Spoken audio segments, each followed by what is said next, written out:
Hi, everyone. Lisa Haven here. Well, there are a ton of things happening in the news, but in today's report, I want to focus on what Nancy Pelosi did on August 12th. Basically, she changed the rules of the impeachment proceedings, and this, I believe, is one of the reasons why President Trump issued the 8-page letter, which I'm also going to get into, that basically says he is not going to comply with an illegitimate and unconstitutional impeachment inquiry. And I say amen to that, because this thing was done under false pretenses, and they had to change not one, but 2 rules, and they did it all under the radar in order to get this impeachment inquiry started. So let's go first to what Nancy Pelosi and the Democrats did on August 12th.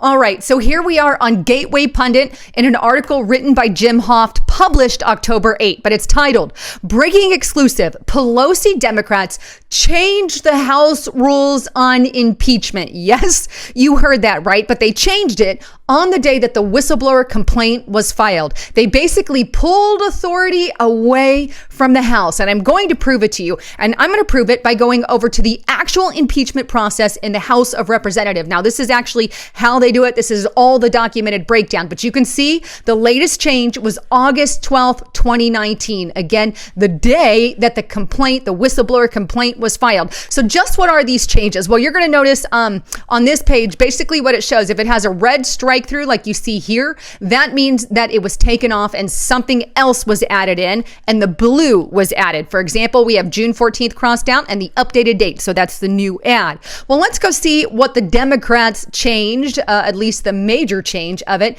And it's right here under authorization of committee investigation. This is what allows them to go forward with impeachment proceedings. But you can see here, they change an entire section of it. But here's the main portion. You guys can read this on your own. But if the House does approve an authorizing resolution, then in addition to the rules of the committee, the Judiciary Committee can report an original resolution authorizing an impeachment investigation if impeachment resolutions have been referred to the committee.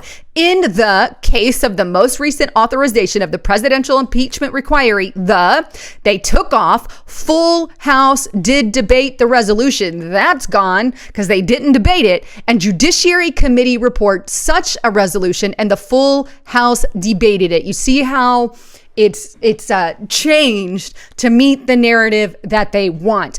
Now, that's not the only change that the Democrats tried to do. In fact, their secondhand people, the intelligence community, also made a change to a law just before the impeachment inquiry. And this is it. Just a reminder, many of you know, but the Federalist.com intel community secretly gutted requirement of firsthand whistleblower knowledge. Federal records show that the intelligence community secretly revised the formal whistleblower complaint form in August 2019 to eliminate the requirement of direct firsthand knowledge of wrongdoing. So not only was the law changed here in the actual impeachment proceedings, showing how now it's through the Judiciary Committee, but also they changed the laws of a whistleblower being able to have secondhand knowledge versus first. And all of this was done in August. Why? Because the Democrats had a plan, not to mention the massive lies that are being told. Now, most of you have probably already seen this. If not, I want to ask every single one of you to read it in its entirety. Send it to everyone you know and start printing it out if possible, and pass it out to strangers and friends and family members and everyone, because I think we need to have America read this letter from the White House themselves, because it answers a lot. But basically, this is the letter announcing that the president and the White House basically will not comply with an illegitimate and unconstitutional impeachment inquiry. And rightly so, because it hasn't been legitimately done. There has been no vote held. There's things being restricted from the executive office. The Republicans can't even subpoena. They don't have the power there to do that. So there's lots of things that are being done purposefully under the radar. And this is why Trump is 100% right. But here's where I want to focus on parts of his letter, because I think it's important. So let's just read through some of this. I write on behalf of President Donald Trump in response to your numerous legally unsupported demands made as part of what you have labeled contrary to the Constitution of the U.S. and passed by bipartisan precedents as an impeachment inquiry. As you know, you have designed and implemented your inquiry in a manner that violates fundamental fairness and constitutionally mandated due process, and they have. For example, you have denied the president the right to cross-examine witnesses, to call witnesses, to receive transcripts of testimony, to have access to evidence, to have counsel present, and many other basic rights guaranteed to all Americans. They've denied him that. You have conducted your own proceeding in secret, and I think that's a key point. You have violated civil liberties and the separation of powers by threatening executive branch officials, and he's going to say how later, but claiming that you will seek to punish those who exercise the law and every past precedent. Never before in history has the House of Representatives, under the control of either political party, taken the American people down the dangerous path you seem determined to pursue. Again, it's all about them not accepting the election, and he says that in this next paragraph, but I'm going to skip it. You can read it, but I'm going to go on this next paragraph, and it says, for his part, President Trump took the unprecedented step of providing the public transparency by declassifying and releasing the record of his call with the president of Ukraine. The record clearly established that the call was completely appropriate and that there is no basis for your inquiry. There is none. The fact that there was nothing wrong with the call was also powerfully confirmed by Shifty Schiff's decision to create a false version of the call, which he did, and read it to the American people at the congressional hearing without disclosing that he was simply making it all up. In addition, information has recently come to light that the whistleblower had contact with Schiff's office before filing that complaint. Wait now. His initial denial of such contact caused even the Washington Post to conclude that Schiff clearly made a statement that was false. In any event, the American people understand that Chairman Schiff cannot covertly assist with the submission of a complaint. That means he got in there and helped write it. He's not allowed to do that. He misled the public about his involvement, read a counterfeit version of the call to the American people, and then pretended to sit in judgment as a neutral investigators. The whole thing is unconstitutional. Now, another section that I want to point out is actually on page 4. Remember, go back and read this, because here he gets into the nitty-gritty of exactly what they're doing. And this is the part that I want everyone to circle on these letters, because this really makes it known how bad the Democrats are attempting to get rid of the election in 2016 and prevent Trump from winning in 2020. I hope this hearkens the American people to act, but it goes on. To comply with the Constitution's demands, appropriate procedures would include, at a minimum, the right to see evidence, to present evidence, to call a witness, to have counsel proceedings at all hearings, to cross-examine witnesses, make objections relating to the examination of witness or the admissibility of testimony and evidence, and to respond to that evidence and testimony. And he's not being given that opportunity. They've stole it.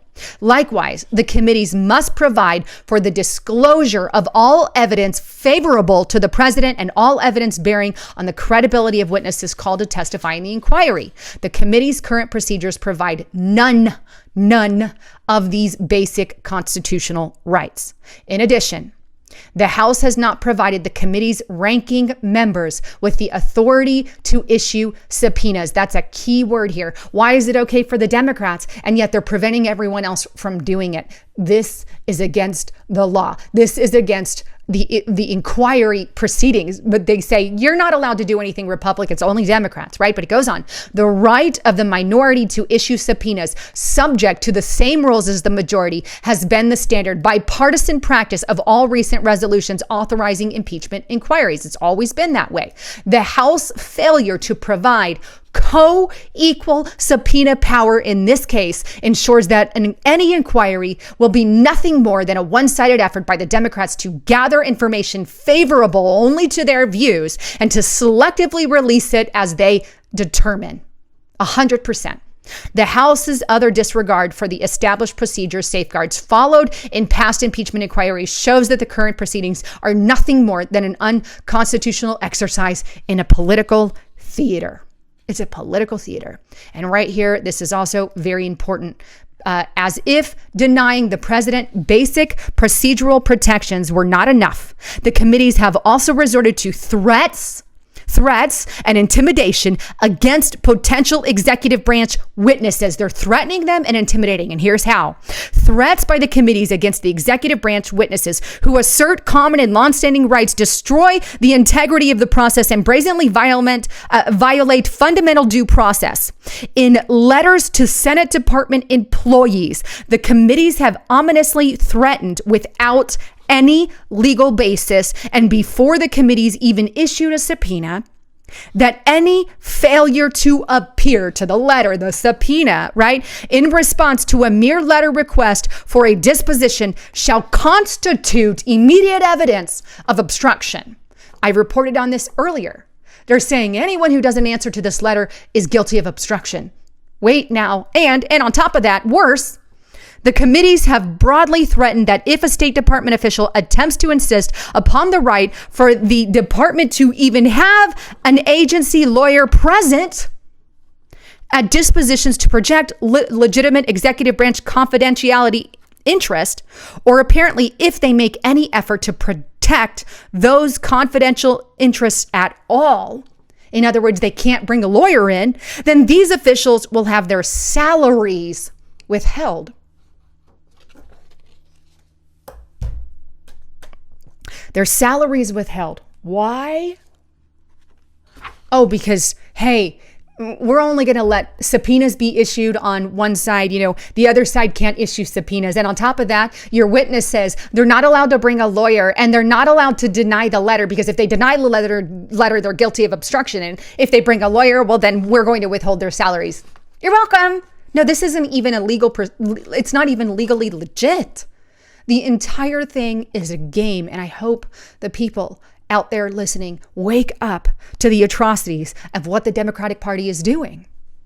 Let me just read one last little section that kind of seconds what I just said. It says, current and former State Department officials are duty-bound to protect the confidentiality interest of the executive branch, and the Office of Legal Counsel has also recognized that it is unconstitutional to exclude agency counsel from participating in congressional dispositions. In addition, any attempt to withhold an office salary for the assertion of such interest would be unprecedented and unconstitutional. The committee's assertions on these points amount to nothing more than a strong-arm tactic designed to rush proceedings without any regard for due process and the rights of individuals and the executive branch. Threats aimed at intimidating individuals who assert these basic rights are attacked on civil liberties that should profoundly concern all Americans. There you have it. Now, I went a lot longer than I normally do, but I think in this case, we needed to go through some of what's inside that letter, some of what's happening to the executive branch, because you're not hearing any of that on CNN, MSNBC, ABC. All you hear on them is saying the president refuses to go along with the Democrats' agenda to impeach. No. The impeachment proceedings are completely illegitimate. They're completely wrong. They're unprecedented and unconstitutional, and they didn't follow the dictates and directives, and rightly so. The president has no right to go along with something like that. He hasn't been able to do certain things. And as you can see, they're blackmailing and threatening and intimidating people in the executive office. Please share this with everyone you know. And by the way, please don't forget to check out my partner at TrumpCoin2020.com. Now, again, this is a newer coin. It's the Commander-in-Chief. It's 0.999% silver, and it's got Make America Great Again and even 2020. See that right there? On the back. Yeah, because President Trump, I have faith, is going to be in 2020, especially when videos like this go viral, revealing that corruption. But get $5 off on that thing now using the code Lisa. Anyhow, I'm going to be starting some new ventures here coming up, and it's going to be under the banner Restricted Republic. And so I'm excited to be announcing that. I'm going to be going into that here shortly, but I'll kind of leave more information. But with all the censorship on YouTube, YouTube, I kind of have to start looking into other ventures. I'm staying on YouTube until they kick me off. But in the meantime, I'm going to be looking for some other outlets as well. Anyhow, I love you guys. Thanks again for tuning in. I'm Lisa Haven, signing out.